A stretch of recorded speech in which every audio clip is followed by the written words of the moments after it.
अस्सलाम वालेकुम नाज़रीन, जैसे कि आप जानते हैं मुल्की मईशत इस वक्त इंतहाई नाजुक क्रिटिकल पेचीदा मरहले में है। एक सिवियर किस्म के बैलेंस ऑफ पेमेंट क्राइसिस का पाकिस्तान को सामना है और इसीलिए ये नौमौलूद हुकूमत जो है ये IMF के पास जा रही है। लेकिन IMF ने जो प्रायर कंडीशंस रखी हुई हैं, स्पेशली उनका ये कहना कि आप ये जो सब्सिडी आपने इस वक्त दी हुई है इसको आप खत्म करें, अपनी अल्ले तलल्ले खत्म करें और उसके बाद जो है $1 अरब आपको दिए जाएंगे। वो $1 अरब जो कि ज़ाहिर है कि एक लेटर ऑफ कंफर्ट आपको मिल जाएगा। उसके बाद Asian development bank, world bank और साथ ही साथ दीगर मल्टीलैटरल और बायलैटरल डोनर एजेंसीज जो हैं वो भी पाकिस्तान को यकीनन जो है वो ईज ऑफ करेंगे, पैसे देंगे और मुआशी सूरत-ए-हाल जो है वो बेहतर होगी। लेकिन ये सारी चीजें इतनी आसान नहीं, क्योंकि मौजूदा हुकूमत के लिए सबसे बड़ा मसला ये है कि अगर ये पास ऑन कर देती है ऑयल प्राइसेस को, पेट्रोलियम प्राइसेस को सार्फिन के ऊपर डाल देती है तो इसका पॉलिटिकल कैपिटल जो वोट बैंक है नून लीग का वो शदीद मुतासिर होने का खदशा है। लिहाजा उनको भी कायल करने की कोशिश की जाएगी कि हम एकदम से नहीं कर सकते, इसको हम मरहलावार करते हैं और हमें इसका एक पॉलिटिकल स्पेस इसके अंदर निकाल कर दिया जाए। बिलावल भुट्टो जो है वो भी इस हवाले से सरगर्म है। अब बात यह है कि बजट 10 जून को पेश किया जाना है। बजट के हवाले से यही है कि ये हुकूमत जो है कितना मुश्किल होगा इसके लिए बजट देना। जाहिर है कि इसका मैंडेट उस हवाले से नहीं है क्योंकि ये एक स्टॉप गैप मैनेजमेंट के सेटअप के लिए आई है। जो कड़े फैसले करने हैं वो एक भारी मैंडेट के साथ आने वाली हुकूमत के जुमरे में आते हैं, ताकि उसको अगर वक्त भी मिले तो अपने हार्श फैसलों को उनको ओवरकम करके और मईशत को बेहतरी करने के लिए या उसके समरात लेने का भी उसके पास वक्त हो। ना सिर्फ ये कि जनाब आप एकदम हार्श डिसीजन करें और फिर उसके बाद इलेक्शन में चले जाएं और अपने लिए प्रॉब्लम क्रिएट करें। उसामा रिजवी माहिर मुआशियात इस वक्त हमारे साथ मौजूद हैं। उसामा, सबसे पहले तो ये जानना चाहूंगा कि कितना मुश्किल है इस वक्त शहबाज शरीफ हुकूमत के लिए मुआशी चैलेंजेस से निमटने का। जाहिर है कि जो भी इकदाम इन्होंने करने हैं वो शॉर्ट टर्म मेजर के लिए करने हैं, लेकिन फिर भी कितना स्पेस है इनके पास शॉर्ट टर्म मेजर लेने का? ये डिपेंड करेगा इसका आंसर के वो कितनी हद तक जाना चाहते हैं, रियलिस्टिकली चीजों को किस तरह टैकल करना चाहते हैं। अभी आपने मेंशन किया है तो पिछले तकरीबन 1.5 साल से जो ग्लोबल कॉन्टेक्स्ट है उसके अंदर एक क्राइसिस की सिमत है और पाकिस्तान के अंदर क्राइसिस की एक दूसरी सिमत है। ये खाली अभी करंट गवर्नमेंट का इशू नहीं है, कि पिछले कुछ 1.5 साल से चल रहा है कि पॉपुलर मेजर्स की वजह से, कि अवाम को रिलीफ देने की वजह से कुछ ऐसे स्टेप्स लिए गए हैं जिसके लॉन्ग टर्म कॉन्सिक्वेंसेस काफी सीरियस और सिग्निफिकेंट है। अभी जो हम देख रहे हैं ये पिछले हुकूमत ने भी जो सब्सिडीज दी थी और सब कुछ किया था उसका इफेक्ट है। तो मतलब आप लोगों को बेनिफिट दें, आप लोगों को रिलीफ दें, बट उसके पीछे कोई बेसिस भी तो होनी चाहिए। यानी ये बताइए कि अगर पाकिस्तान तहरीक इंसाफ की हुकूमत इस वक्त मौजूद होती, खुद खान साहब इस वक्त वजीर आजम होते, तो क्या सब्सिडी जारी रखना उनके लिए नामुमकिन होता, मुश्किल तरीन फैसला होता कि नहीं होता जो इस हुकूमत को फेस करना पड़ा? बिल्कुल, एक तो नामुमकिन होता और करनी भी नहीं चाहिए थी। जब पीएम एक्स प्राइम मिनिस्टर ने हमारे 10 रुपए पेट्रोल सस्ता किया था तो उसकी रीजन बताई गई थी कि टैक्स कलेक्शन ज्यादा हुई है। तो वो अब टैक्स कलेक्शन तो ज्यादा होगी, लेकिन टैक्स कलेक्शन किस वजह से ज्यादा हुई इसके बारे में किसी ने बात नहीं की। टैक्स कलेक्शन क्रूड ऑयल और दूसरे रिफाइंड पेट्रोलियम प्रोडक्ट्स की इम्पोर्ट हुआ है वो बढ़े तो उसकी वजह से ज्यादा हुई। तो खाली टैक्स कलेक्शन तो ज्यादा हुई, बट जब हमने ज्यादा पैसे दिए, ज्यादा इंपोर्ट की, तो क्या आपके रिजल्ट्स पे नेगेटिव इफेक्ट नहीं आया? तो शॉर्ट टर्म सी एक आपके पास 600-700 रुपए आ गया था, उसकी बेस पे पेट्रोल प्राइसेस 10 रुपीज कम कर देना, जो कि हमारी इंपोर्ट बिल का मेन हिस्सा पेट्रोल है, हम अपनी 60% से ज्यादा एनर्जी इंपोर्ट करते हैं। That was not a same decision. Similarly जब शहबाज शरीफ साहब आए तो जो सब्सिडी चल रही थी कोई 26 से 31-35 रुपए तक चल रही थी, अब सब्सिडी उससे भी डबल हो चुकी है। तो अगर पिछले ने मतलब कोई थोड़ी सी गलती की है कि सब्सिडी कर दी, तो आप कम से कम उसको वहां रोक दें।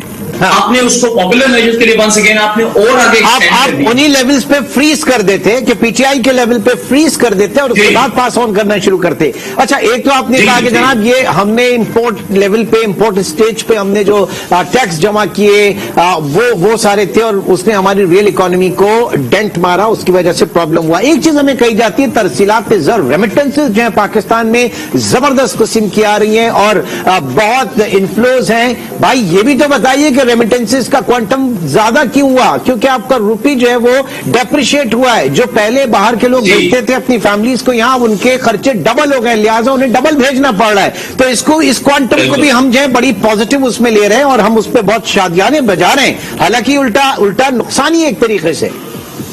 बिल्कुल ऐसे ही। और अगर आप देखें इसी थ्रेड के अंदर, इसी एनालॉजी के अंदर जो डेट है टोटल, तो पीटीआई ने no doubt 49 billion 52 billion total borrowings PTI ने 45 मंथ्स में की है, जो कि हाईएस्ट है। बट वंस अगेन अगर आप एक चार्ट देखें कि टोटल अभी आउट ऑफ 24 टाइम्स जो हम पिछले 63 इयर्स के अंदर आईएमएफ के पास गए हैं, आउट ऑफ 24 टाइम्स जो 47% लोन है हमारा टोटल, 47% ऑलमोस्ट हाफ, वो एक पार्टी की वजह से है, पाकिस्तान पीपल्स पार्टी। पाकिस्तान की हिस्ट्री का largest bail out package PPP का था, second largest bail out package PMLN का था, मिलिट्री डिक्टेटर्स जिनको हम कहते हैं उनका 18% था।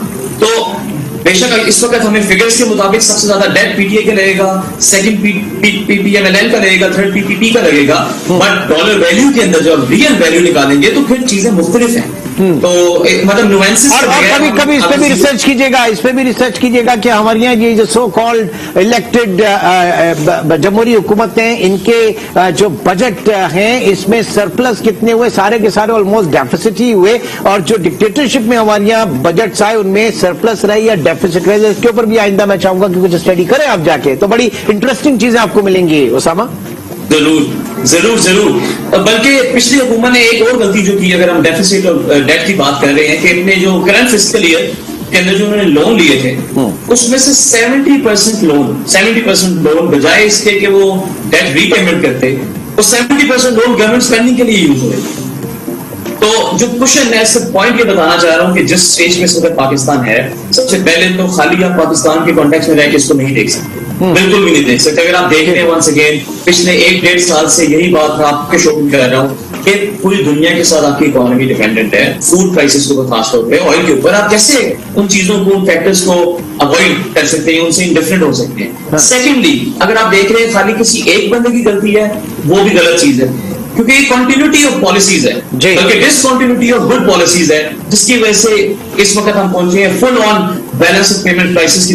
यानी श्रीलंका, आपने जो कहा कि 70% जो है आपने गवर्नमेंट एक्सपेंडिचर, क्योंकि हमें ये कहा गया था जनाब पिछले कर्जों की अदायगी के लिए कर्जे लिए गए हैं, उनका कर्जा उतारा गया, तो 70% अगर आप गवर्नमेंट स्पेंडिंग में करते हैं तो पिछले कर्जे तो अपनी जगह पे खड़े। तो लास्ट ईयर तो यही हुआ है। और इवन डोमेस्टिक बोरिंग, पीटीआई के अंदर डोमेस्टिक बोरिंग वाज इंक्रीज हुई है 63% से 16 खरब से कुछ पता नहीं 20 खरब प्लस चली गई। मतलब ये चीजें हुई हैं जो कि एग्री हमें करना चाहिए, but once again singular binary के अंदर आप 1-0 के अंदर ब्लेम करें कि इसकी ये पॉलिसी, इसकी ये थी, ऐसा नहीं है। ओवरऑल वही आपसे डिस्कशन बार बार होती है कि ऑयल प्राइसेस की बात करें, हेज क्यों नहीं किया 40 के ऊपर? अगर मुझे आपको पता है तो एक सेपरेट प्रोग्राम रखूंगा सर इसके ऊपर, और पुराने प्रोग्राम निकालूंगा कि जनाब आपको हेज करना चाहिए था। इंटरनेशनल मार्केट्स में जाते आप सेलिंग की पर्ची डाल के और फिर नीचे बाय कर लेते, वहां पे आपको एक बड़ा अच्छा मिल सकता था। आपका नेशनल कमोडिटी एक्सचेंज मौजूद था, आप उसके थ्रू एक फंड बना के अंदर मार्केट में एंटर हो सकते थे। बहरहाल जब बजट बनता, अच्छा अभी भी आप कह रहे हैं कि सेलिंग पोजीशन से चले जाएं? नहीं, अभी भी मतलब जो मैं पॉइंट कह रहा हूं, मैं लिख भी चुका हूं इस पे बार बार कि अगर आप देखना चाहते हैं कि पाकिस्तान में आगे क्या होने वाला है, पाकिस्तान की मईशत में, इकोनॉमी में, तो सिर्फ एक पैरामीटर है, वो हुकूमत के नहीं, वो है कि यूरोपियन यूनियन रशिया का ऑयल बैन कर सकता है कि नहीं कर सकता। अगर जो हमारे पॉलिसी मेकर्स हैं मिनिस्ट्री ऑफ इकोनॉमी में, कॉमर्स में, सब लोगों में, अगर वो देखें इस चीज को कि मैकेनिज्म इंप्लीमेंट हो जाएगा, तो इस वक्त जो प्राइस है ना जी 110 113, इवन राइट नाउ आप अगले 2 साल के लिए हेज कर ले तो आपको सस्ता पड़ेगा, बिकॉज अगर वो बैन इंप्लीमेंट हो जाता है तो ऑयल प्राइसेस अपने 2008 का लेवल जो कि $140 था उसको ब्रीच कर जाएगी। ऑयल प्राइसेस उन लेवल्स पे हमें ये सस्ता लगने लगेगा। हाँ, और दूसरा तरीका ये है कि انڈیا جو ہے مطلب میں مانتا ہوں کہ پاکستان کے پاس کوئی سوورن اسپیس نہیں ہے جو انڈیا کے پاس ہے.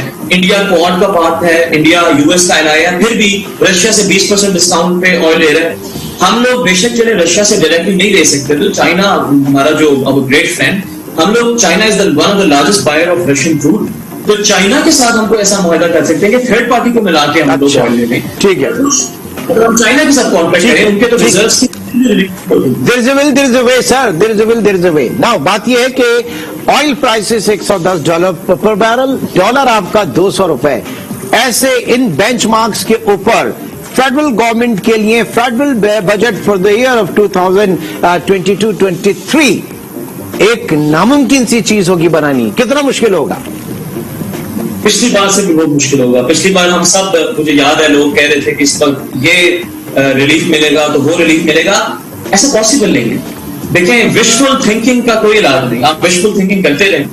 ابھی جو بجٹ آئے گا, ہمیں پتہ ہے آپ کو فگرز آ رہی ہیں کہ 5,000 ارب, مطلب largest ever budget deficit Pakistan اس سال ریکارڈ کرے گا.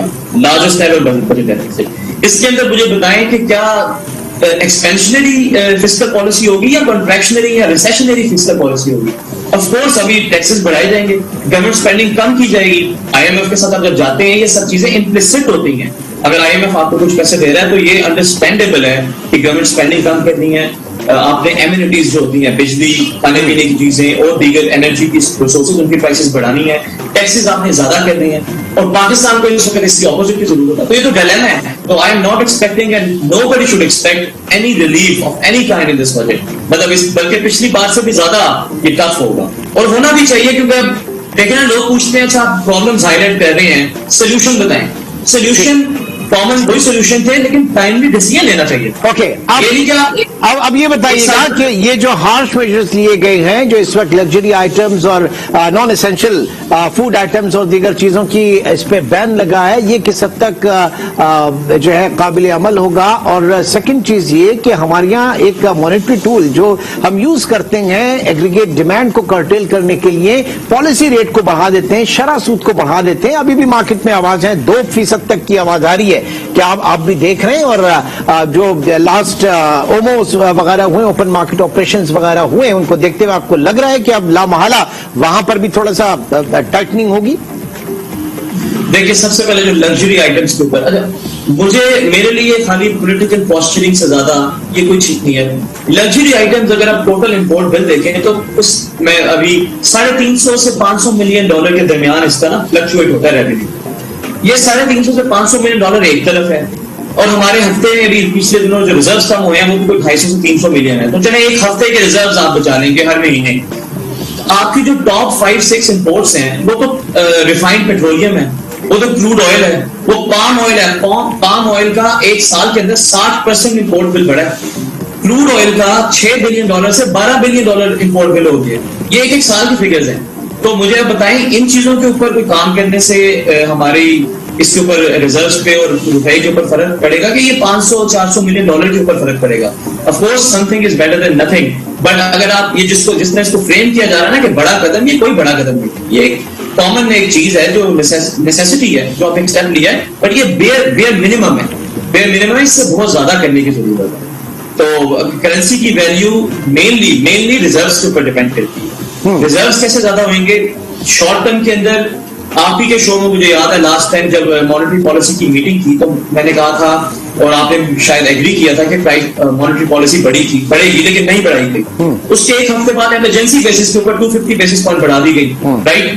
ابھی بھی مجھے تو لگتا ہے 2.5% سے زیادہ بڑھانی چاہیے, اور بڑھے گی بھی, کیونکہ 2.5% 2.5% سے زیادہ آپ دیکھ رہے ہیں شرح سود میں اضافہ. جی مجھے لگتا ہے کہ خالی مطلب ٹائبر نہیں, خالی ہماری interest rate can touch some where around 18% جو حالات چل رہے ہیں. اگر آپ نے ڈالر کو واقعی اسٹیبلائز کرنا ہے تو $50 دھڑن تختہ ہو جائے گا آپ کی ڈومیسٹک اکانومی کا 17-18% پالیسی ریٹ کے اوپر. لیکن اس میں پوائنٹ دیکھیں نا آپ کے, آپ خالی اپنے ڈومیسٹک فیکٹر نہیں کنٹرول کرنے, آپ جو سب سے اس پر انفارچونیٹ چیز ہے، یہ انفارچونیٹ چیز ہے کہ جو federal reserve bank of America ہے، یو ایس کا سینٹرل بینک، وہ نیٹ ٹائٹننگ سائیکل کے اندر ہے۔ اس وقت دنیا کے 7 بڑی اکانومیز کے بینک اپنے 100 ایئرز میں سب سے زیادہ ٹائٹن کر رہے ہیں اپنی کرنسی، مطلب انٹرسٹ ریٹ بڑھا رہے ہیں، رائٹ؟ یہ بلومبرگ کے اسٹیٹسٹکس ہیں۔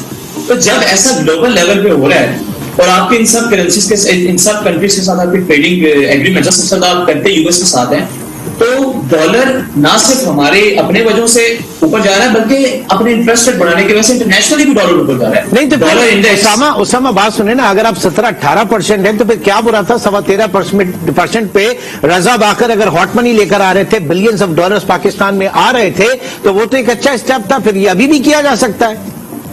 تو ابھی بھی کیا جا سکتا ہے، کرنا چاہیے۔ اور یو ایس میں اگر آپ کو یاد ہو تو والکر شاپ، پال والکر جسے ہم ہیرو مانتے ہیں، اس میں جو ریسیشن تھا 70s کا، اس پہ کیا 20% پہ انٹرسٹ ریٹ نہیں لے کے گیا تھا۔